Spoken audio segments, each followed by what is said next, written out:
Hello, everybody. I hope you're having a good morning, good afternoon, good evening, where you guys are at. I am looking forward to talking about the flow factor results today. Would love to hear from anybody who was here yesterday on your soul purpose, your life purpose. Seeing, did you notice some ways yesterday where you could kind of feel like you were living your soul purpose maybe a little bit more? I would love to hear, and hopefully if you did sit down, you were able to like write up your mission a little bit more and kind of have, a little bit more of a sense of that, then I would love to hear about that as well. So please let me know on that one as well. Let me make sure that I've got the book up because, well, we'll probably not be really referencing the book too much. So yesterday, obviously, we finished off talking about Station 7.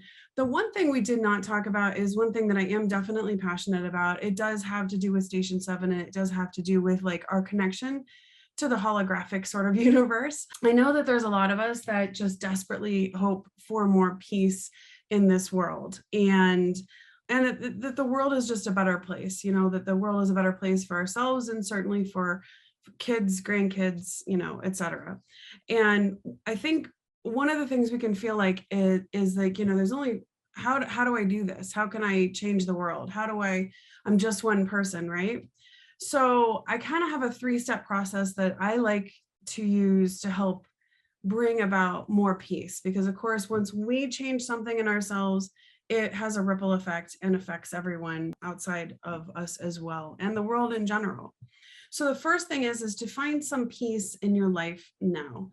So to offer peace to the world, you have to start offering peace to yourself first, right?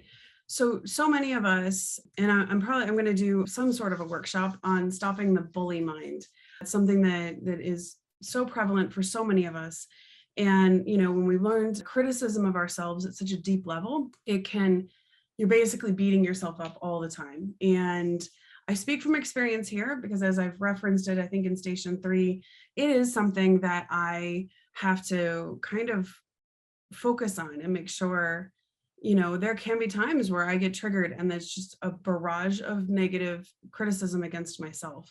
So if you are like that, if that happens for you, you're not alone, but it is something that, you have to be aware of, because it will, turning that kind of like almost violence really against yourself will not only beat you down and make you feel worse and keep you from being able to manifest your dreams, but it also has a ripple effect around you. So one of the first things I ask that you do is today, take a moment and offer yourself some love. Stop beating yourself up for supposed mistakes you've made. Stop, stop wishing that you were different. Just accept who and what you are right now in this moment. See yourself as a beautiful flowing miracle, and that you can choose non-judgment against yourself in this moment in time. You can offer peace to yourself. So if you see yourself starting to go down a path where you're being very negative about yourself and to yourself, you can stop yourself and offer yourself peace, because offering yourself peace in your life now always equals more peace in your future life. Okay. The next thing is to make sure that you are making decisions that flow with peace and love. So we talked about it with Station 5 and the action plan, just paying attention to centering yourself and trying to make the best decisions you can in each moment that flow with peace and love. But include yourself in that peace and love. So many of us that are very, very kind people, we kind of overgive, we send out too much, and we don't remember that we're also supposed to receive, right? So choose actions that flow with peace and love, but make sure that those actions are also some actions for yourself too. And finally, be compassionate in general as best you can.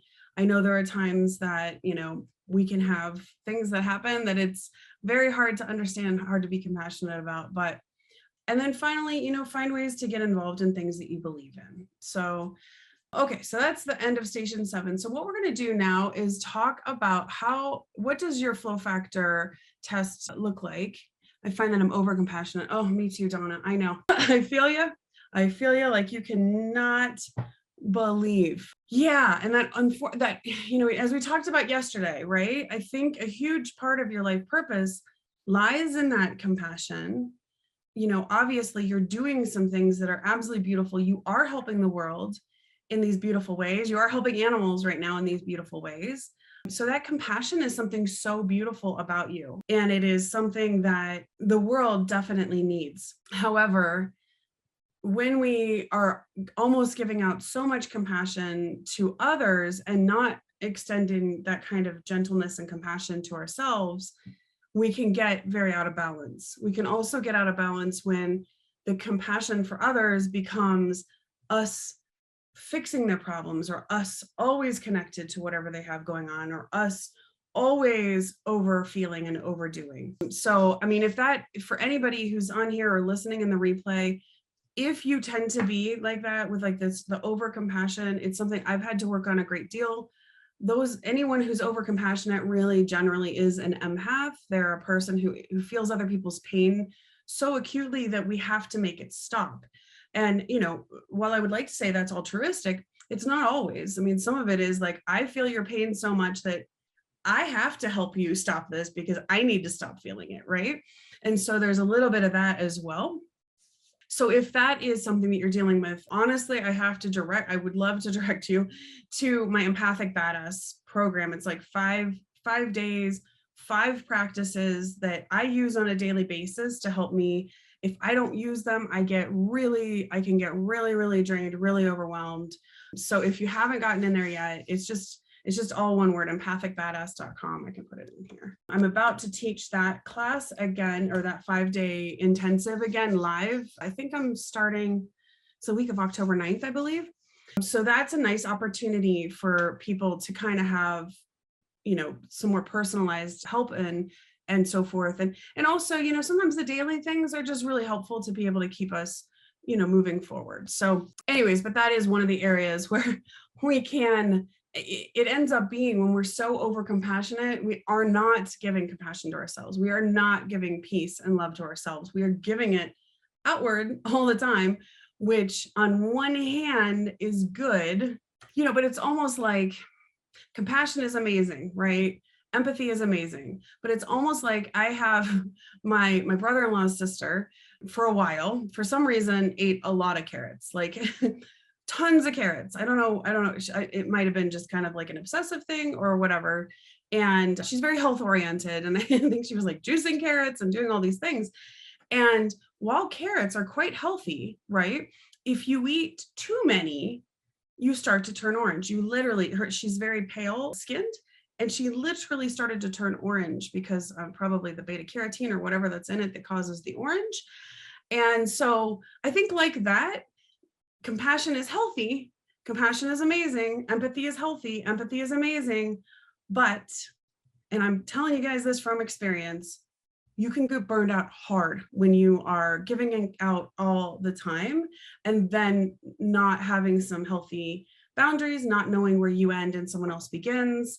I'm just telling you, I know it well, and I still to this day have to pay attention to it. It still can be very challenging for me. So it's one of those things I do a ton better. The tools that I teach, like in the Empathic Badass and some other programs, really work, significantly work. But 1, you have to do them. And 2, you still can get overwhelmed. Okay. So anyways, that's my little on the topic, but thank you for sharing that. The link, did that go in? Oh, just above, Joan, it should be in the chat just above. Oh, well, that's not helpful. I sent it to the host and panelists. Not helpful. Okay, empathicbadass.com. And I called it that, I called it Empathic Badass because there was a very big reason.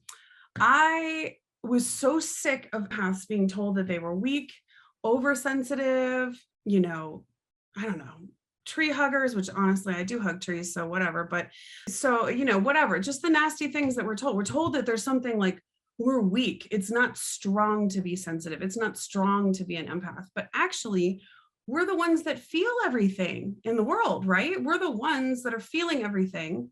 We feel all the pain and suffering, and then we keep running in, like we run into the fire where everybody else is running out. We're going, okay, we're going to jump in and help. Whenever you see an emergency, you are seeing a lot of empaths going, I got to help. I got to help. I got to do something, right? So at the end of the day, that's strong. That's not weak. That's badass. Joan, oh my gosh. So I am writing a book about empath, and it's literally called Canary in a Coal Mine. That's literally what I call it. No joke. So from one writer to another, yep. I literally call it Canary in a Coal Mine because of that exact thing, because of our heightened sensitivity, which I go into this in the Empathic Badass, so I won't do it all here, but there's really excellent science now.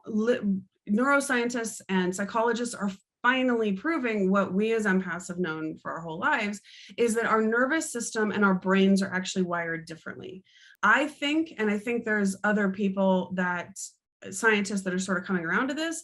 Personally, I think it's very much a biological thing, right? When we look at the animal kingdom, there are heightened instincts in certain animals, and those heightened, actually in most animals, and it's a biological thing. But then there's, even within a pack of animals, there's like there's some that are even heightened, and they're the ones that are like sensing the barometric pressure and sensing the change in things. And this is an emergency, and like getting everybody out. Like a few years ago where there was that tsunami, horrible tsunami, there were so many stories of animals like running, grabbing people and grabbing children and like pulling them up a hill. And the reason for that is because of their heightened sensitivities. And science is now finally showing that being an empath is not like some woo-woo thing. You're not like, I'm so special, because I don't think most of us do think we're special. So it's really, truly, we are actually wired differently. We are wired differently. Our brains, they now have, well, I won't go into this too much. I get passionate about it though, but they now have some fascinating experiments where they've done MRIs on people's brains. And they can actually tell based on where the brain activity is, whether somebody's an empath or not. And so I think that right there, so when people try to tell you, oh, it's all in your mind, you're just too sensitive, blah, you're acting crazy. And, we're actually in those situations feeling what's going on and sensing that something's about to go off. Right. I don't know about you guys, but there have been times when I've been in a situation and I'm like, oh, the energy in here is bad. Like, what's going on? What is happening? And so we literally are the canaries in the coal mine. The world could use more empaths, empowered empaths. And that's why I'm so passionate just about all of this work that I do, because if I can help people to gain their power, and empaths in particular, to be able to harness their gifts and not feel like they're cursed, because there was a long time when I felt cursed by being an empath, and when they can understand that this is literally, they are hardwired for it. There's not something, there's people now, some psychologists are coming out and saying there's no empaths, we're all born of trauma. And it's not, honestly, I can tell you that's not the case. I can tell you, because my daughter is the most empathic. She's actually more empathic than me, possibly. And I can promise you that child has, as little trauma as I could possibly offer. My husband and I she has a very happy life, and she has been like that since she was born. So it is an inborn, you are born as an empath, from my experience. Anyways, sorry guys, I didn't mean to get off on topic, but since we were talking about compassion and peace, just know if you are an empath, it's a great thing, but we have to find ways to be able to control it more so that we truly feel centered and happy and at peace, and that we can use that inside us in powerful ways. Because honestly, if we have more empaths that have that capability of not burning out, we can have more empaths in leadership roles. And Lord knows the world needs more empaths in leadership roles. Okay, so because if we had more empaths in leadership roles, I can assure you we would not be having a lot of the wars and things like that we're having now. We would not be having some of the climate issues. We'd be starting to solve some of those things. We'd be having, laws that are whatever. So anyways, that's my little side passion thing. So let's talk about your flow factor though, because that's really what we want to talk about today. So if anybody wants to put your flow factor results into the chat, you can do that. Let's talk it through. So when you take that flow factor test, and I know I've said it before and I say it in the book, when I say it on the test. So the main thing here, Rachel, I think it's the majority are traumatized in this world less than the peaceful families. Yeah, just saying, yeah. So then by their theory, we should be empath dominant and the planet doesn't have enough in my mind. Yeah, I would agree, man, the amount of trauma especially in my work, oh my God, the amount of trauma people have and go through. Like, Donna, you put something up in the group a little bit ago about the way people speak to kids and how traumatizing it can be. Oh God, I wake up I mean, like that's the stuff, especially being a mom now of a small, she's 7, is just, I can't, looking at her, I cannot imagine ever actively doing something that would traumatize or hurt that child. Like, I can't even imagine, like, I just can't imagine how crumpling it would be. Awesome. Okay, great, guys. I see this. Okay, so back to the test. So when you take the test, so the way that I designed that test was to make sure that as you go through it, you are answering it as fast as you can, right? So you're going through and it's like, you aren't getting into like thinking. The second you get into the thinking part of it and like, oh, I guess I do that maybe sometimes, I don't know. Like once you go there, now we're in our conscious mind. So the reason I talk about taking those and going through and like seeing that statement and going, yeah, I always agree. Yeah, not at all. Like boom, boom, boom, boom, boom, boom, boom, as fast as you can through there is because now we get to your gut. Now we get to that subconscious mind. Now we're not activating the conscious mind wanting to logic things out and explain them and make them da-da. Now we are getting into that subconscious mind. And that is the trick and the key to this flow factor. So now when you get your flow factor results, as it says in the book, and I think I've said here, you want that top one. So the reason I designed it, the whole program the way that I did, is because it doesn't make sense for people to go and have to work through a whole book of stuff when maybe some areas of the book they've already got. Like that's a lot of wasted time, and then people don't get through it and it's not very effective. So the reason I designed it this way is when you get your flow factor test, now you know exactly your top station is where the most work is needing to be done. And it's where the most out of the flow unconscious limiting beliefs are. And so when you have that top station, that's where the next step is. You want to go to the workbook section, or indeed, as we've talked about in the past, 3-4 weeks, the different stations. So you want to go to that top station. That's where your main work is. The other reason for having it be this way is that when you go to the station that's the most problematic for you, most out of the flow, and you use this process to change or shift those underlying beliefs, retune those underlying beliefs, you get the most bang for your buck. Because if we shift the most problematic issue first, then that means that everything else has that ripple effect. Everything starts to get better. Okay. So let's take a look here. So Rachel, so here's how you take a look at how to kind of see. So why I give you 3 is because a lot of times, so the flow factor, so you got your top, then the next one under it. And especially so one of the things you want to look at is where the numbers are. So in your responses, in fact, I just worked with a client yesterday and she had burnout, which is why she was coming to me, and some other things going on. And her results, I mean, even if she hadn't told me she had burnout, I was like, this woman has burnout because all her numbers were high, like over 90, I think, in all of the areas, and they were all within 1 or 2 of each other. That's complete burnout. Like that's what that looks like. So you want to take a look when you see your numbers and you see your scores, you want to take a look at how close are those numbers as well. So if you have 2 top numbers, for instance, or all 3 are quite close, that tells you that all 3 of these are working in concert and that all 3 of them are really presenting a pretty significant problem.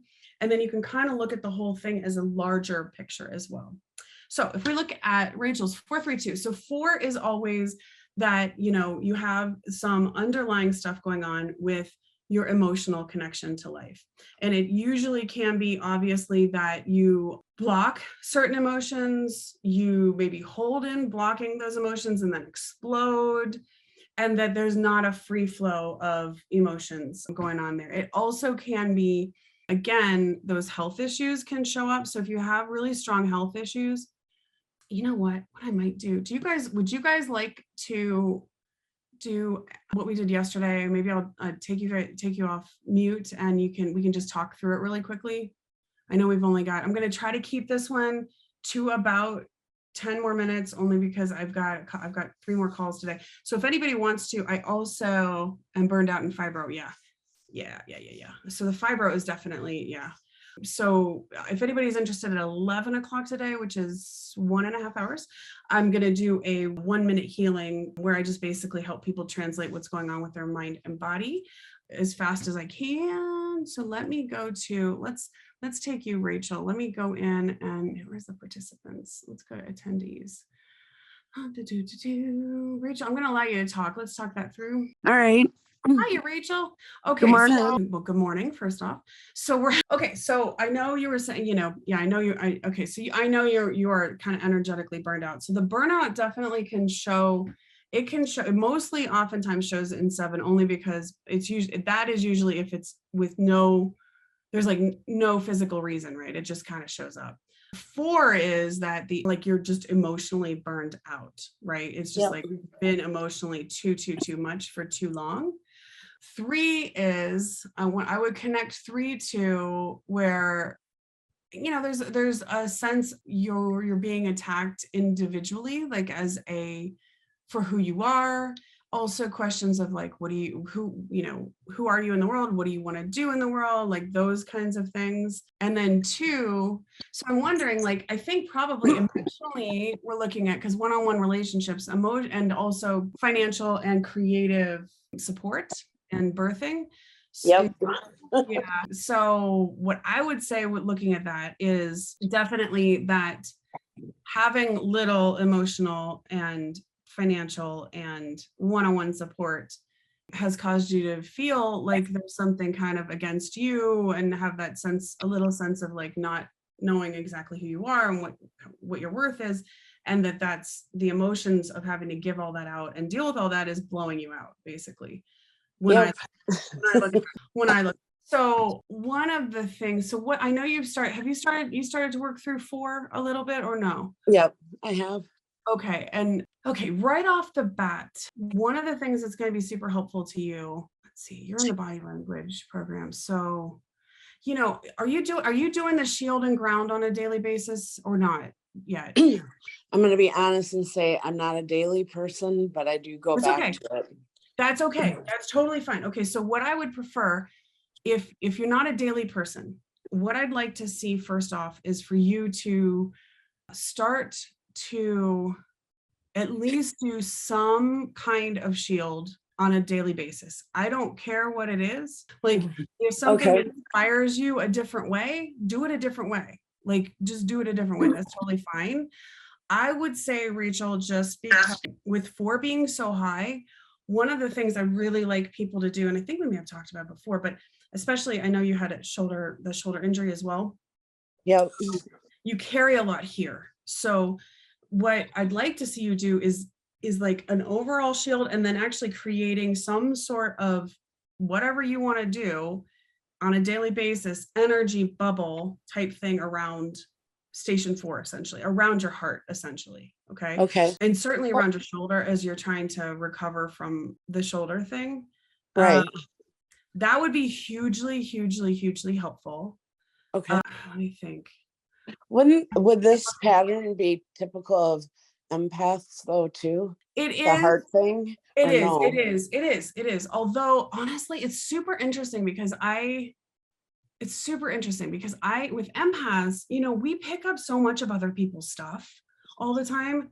So sometimes I have to untangle what is really the empath, the person I'm working with, and what is something that they're just absorbing. Like yesterday when I was working with that client, she was just absorbing like so much stuff and her body was reacting to that.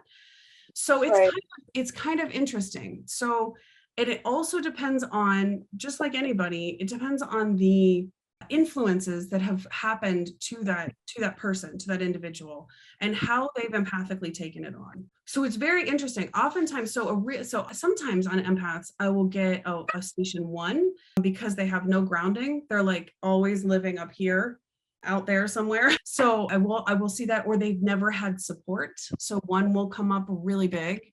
But yeah, I would say, empaths, I think a lot of empaths also, because we've taken so many hits against who we are, and we end up being, unfortunately, God, I was just talking to my daughter about this. We end up being like targets for bullying growing up.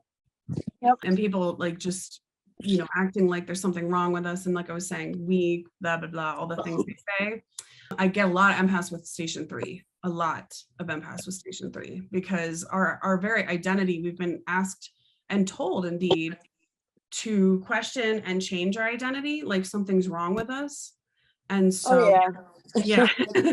So three is super common. And interestingly, Joan is showing 3 and Donna is showing 3. And I just do wonder, Joan, I'm going to go ahead. I'm going to just unmute all you guys. I wish I could say, I do this in a webinar just because it's easier. It's the only way I can do it when people sign up. I'm going to allow you guys to talk. So Joan and Donna, I'm just unmuting you guys. Hi, guys. Good morning. Good morning. Yeah, so that's interesting because all 3 of you have that 3, and that's so common. So that one for me is so common for empaths. It kind of depends on, then again, the empath and what the influences are, but 3 is so common for empaths. Can I comment on something you said earlier? Yeah, sure, please. About 3s and their identities. I really feel like that's a big reason why I went into theater, so I could play other characters. And that was a really important part of my life for that time period. I absolutely would agree. I don't know if everybody else would agree with that too, but I absolutely agree with that. I see, so it's like you kind of don't want to, in some ways, be who you are, and then you can also, and also because empaths are actually amazing actors, because we can literally inhabit the character. So the vast majority, and we're really good at that. So the vast majority, when we look at like actors and actresses and the really wonderful ones that are just really incredibly talented, they're empaths. They really are. I mean, you can read their life stories and you're like, oh yeah, definitely.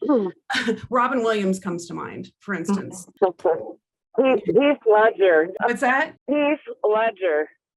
Oh, Heath Ledger. Yes. That was a man who took on, yes. Oh my God. See these? Oh my gosh.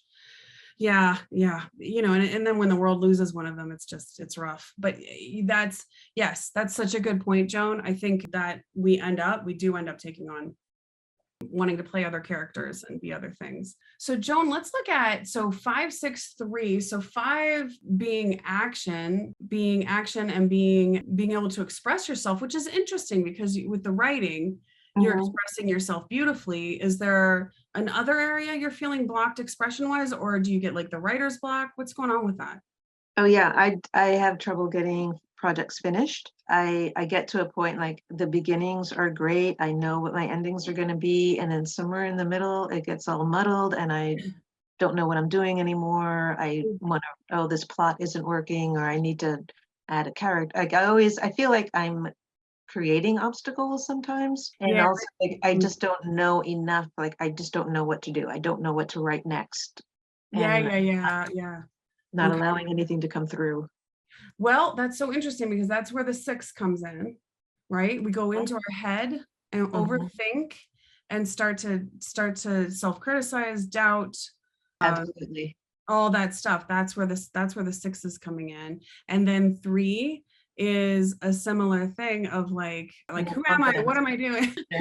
Yeah. Confidence, identity. Yeah. Okay. So that's yes. I mean, obviously that makes a ton of sense with what you're doing, because so the expression, you're getting it. You're getting the beginning and the end, but it's like you're getting all mucked up in the middle. So let me ask, when you were growing up, did you tend to overthink things, or did you have to overthink things? Did you feel like in your family or in life?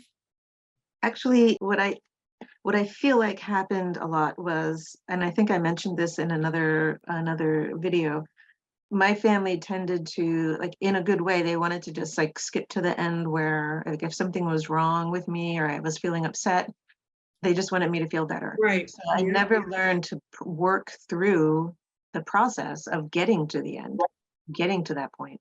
Yeah. That makes total sense. Yep. And so of course, you're literally getting muddled up. Okay. So let's go ahead. Did somebody talking?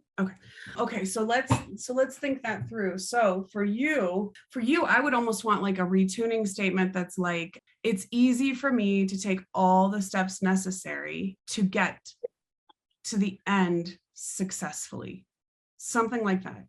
it's easy for me. Yeah, it's easy for me to take all the steps necessary to get to the end successfully. Because right now it's like, I think it would be like a fear around like what happens when you have to be in the middle, right? Because of the discomfort, there's a discomfort and nobody wanted the discomfort in your family. So you have to, it's like go from here to like, oh, let's just go to the end and fix it. Let's just have it be better.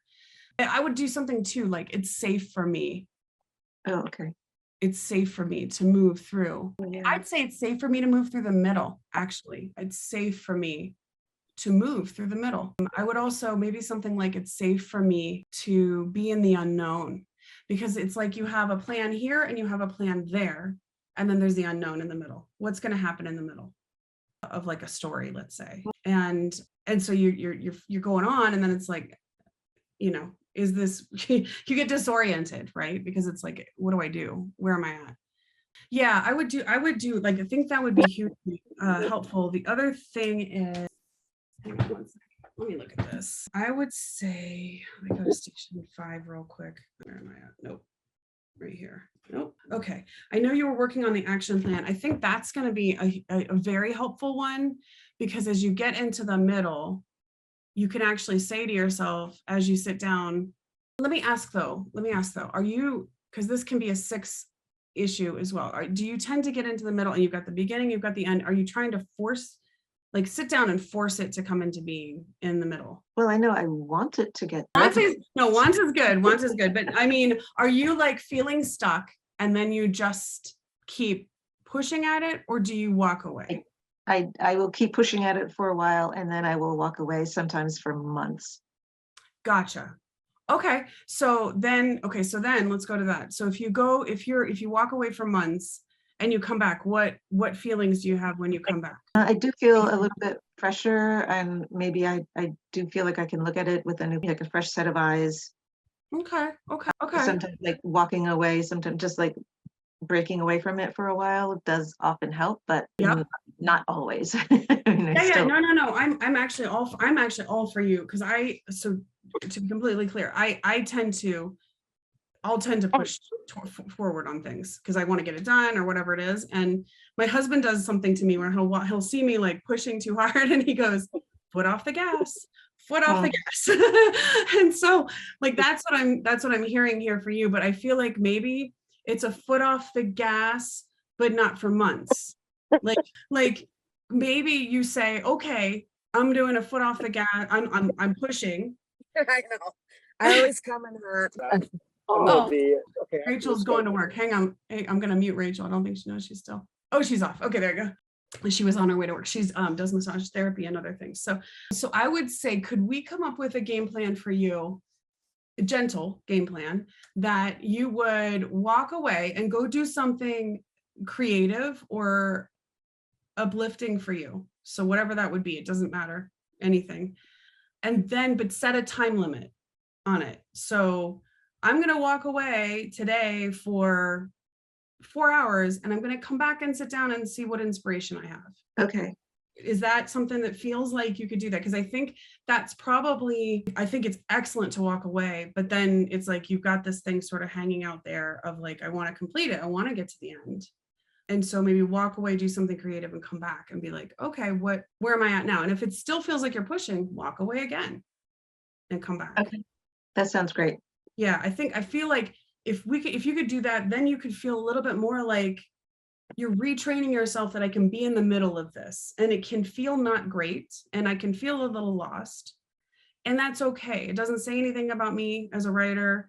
It's, and then when you do that, Joan, just please make sure you pay attention to how you're speaking to yourself in that moment of like, just notice the words you're using, like, oh, what's wrong with me? Or, oh, why can't I get through this? Or whatever it might be. Right. Okay. And just, you can even write those down if you want to, especially being a writer, it might be helpful to just like write those down and look at them and be like, you wouldn't say it's anybody else, right? So that's the station 3, where you can go, you know what? I wouldn't push on somebody else like this. I wouldn't say this to someone else. So I'm gonna be gentle with myself. There's nothing wrong with me. I'm working through this process. It's safe for me to be in the middle of this right now. It's safe for me to take a few steps forward, whatever it is. See how that works. see how that feels. You know, we've got the weekend, so see if you can, I don't know if you ever write on the weekend, but see if you can play with it a little bit on the weekend and see how it feels. Okay, great. Thank you so much. Yeah, sure, Joan. Thank you so much for being here. Donna, I think you're here too. Yeah, I'm here. Hiya, Donna. Okay, so let me see here. So it's interesting. So station 2, okay, station 3. Thanks for giving me the numbers too. That's actually super helpful. So Station four was in there as well, close to station 5, and I definitely feel emotion. A lot of that comes from a lot of childhood trauma, but physically, emotionally, abandonment. So issues with addiction, like being busy all the time, that's really big for me. Yep, and that would honestly be that's a station 3.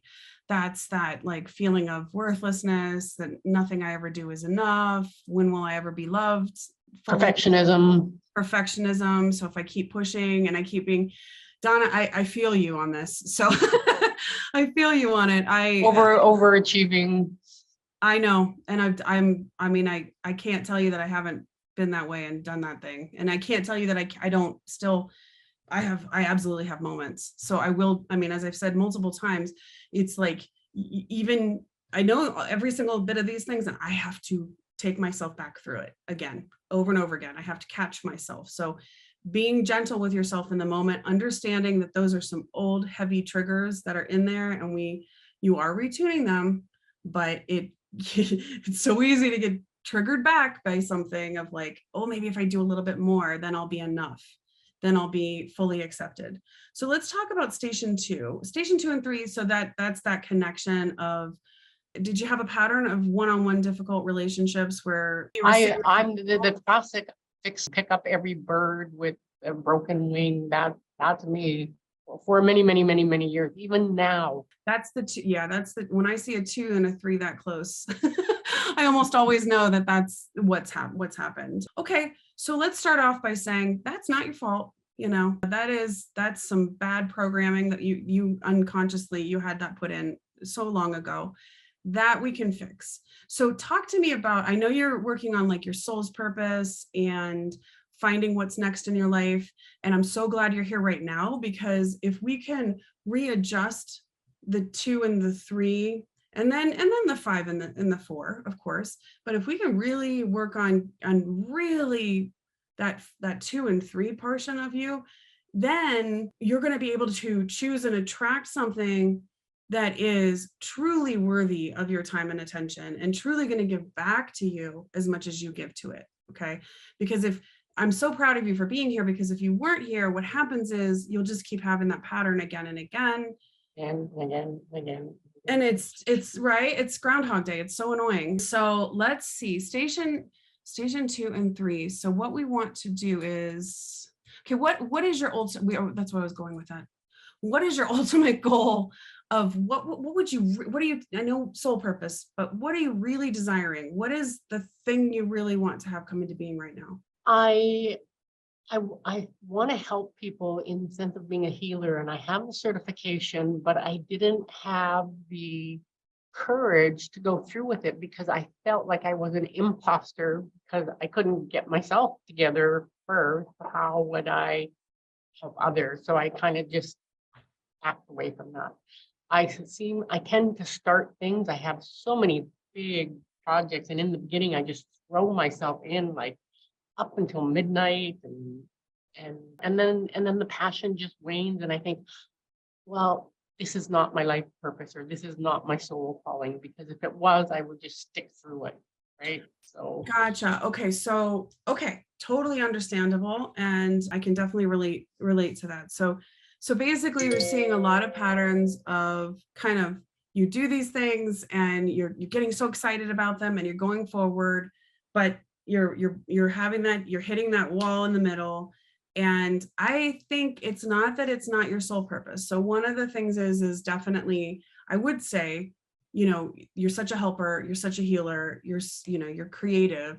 So if you're doing those things, you are aligned with that soul purpose. I think what's actually happening is that you get to a place where you're like, you essentially, all the old triggers are hitting, okay?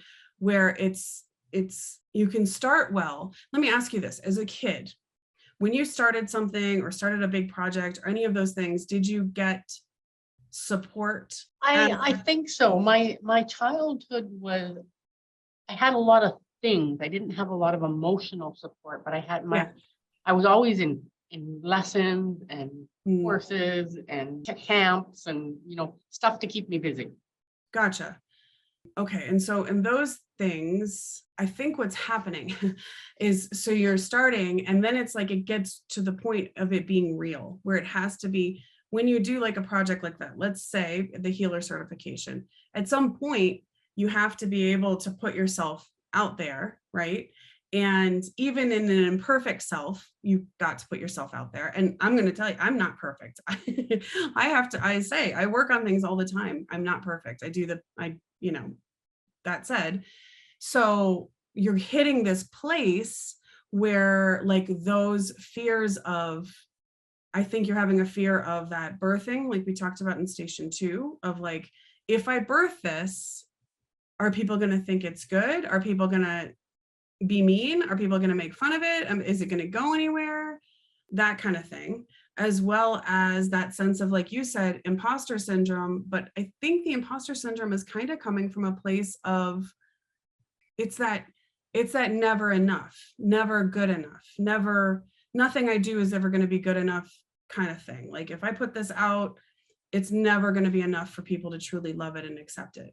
So I think a main thing I'd want for you, so I'm assuming, it sounds to me like you'd love to start to have a business of your own that is around healing or helping or that kind of thing creatively. Is that, because it sounds like you kind of started that path. Yes, that's what I did. As soon as I retired, I kind of looked around to see which one really resonated with me, and I jumped in, and it was through COVID, so I had a lot of time to Oh, that's awesome. spend. Okay. So you would like to be able to put that out there and do that, to open up, put your, what do you call them, sign on the door and say, I can do that. Does that feel like something you would love to do? I would love to be able to help people. Okay. So looking at that as a goal. Yeah. Have you started working in, so station 2, I think would be important on the birthing section, like the bringing stuff into being. And here it is. Yeah, I opened right up to it actually. Here we're. Okay. Because those two are so close, I'm actually going to reverse it for you though. I would rather have you start on station 3 because I think it's got to be about self-worth first. Okay. So, 2 and 3 are so close, but it really feels like this is more of an issue of self-worth first, self-love first, and then going into station 2. So once you get to station 2, I'd want you to start somewhere around 236. What are you birthing?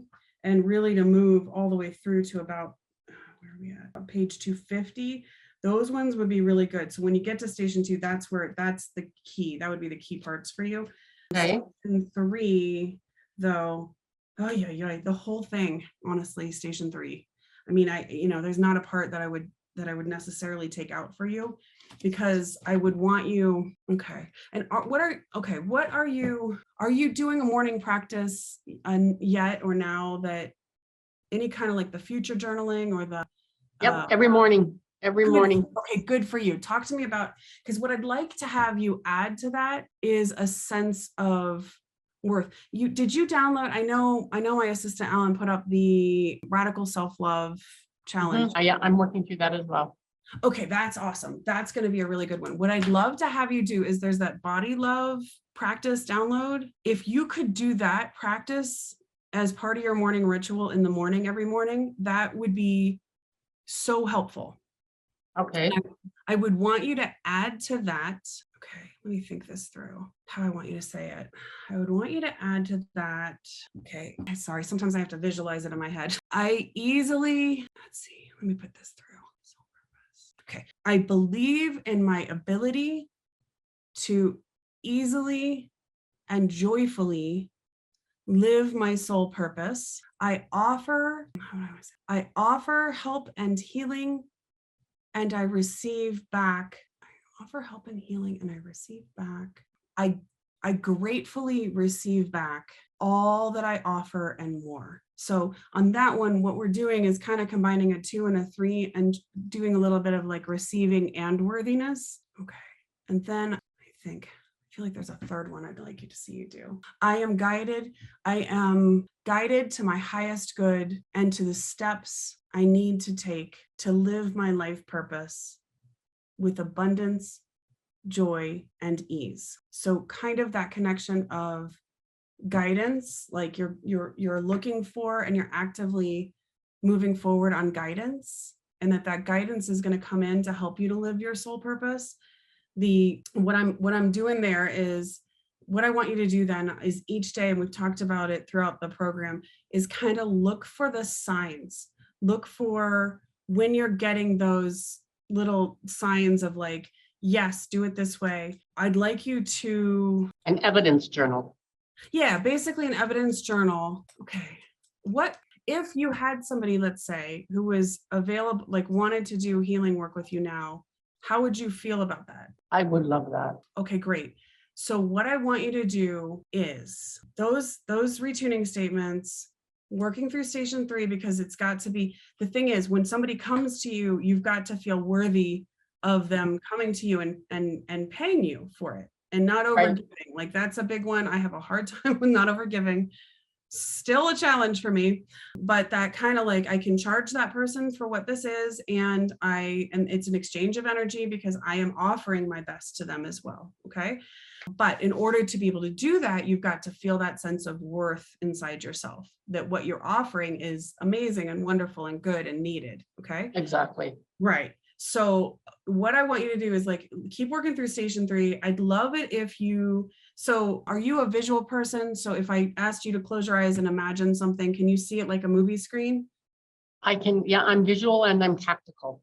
You're tactical. Fantastic. Okay. So, and then for everybody else that's either listening or watching this afterwards, we're going to talk through what I'm doing here. We're going to talk through on Tuesday as well on how to like develop your own personalized plan. But so is there like, if I said to you that I'd like you to find a texture or a fabric or something like almost like a blanket. I keep imagining this blanket that felt like self-love to you. Like, could you think of something? One of those soft minky blankets. Yeah, right. I know. Me too. My daughter is too. I swear that's the empath thing too. It's like we tend to be very tactile people. Okay. So what I would want you to do, is there a color that you would think of that be self-love? I think purple and mauve really resonate with me that way. Yeah. Lovely. Okay, perfect.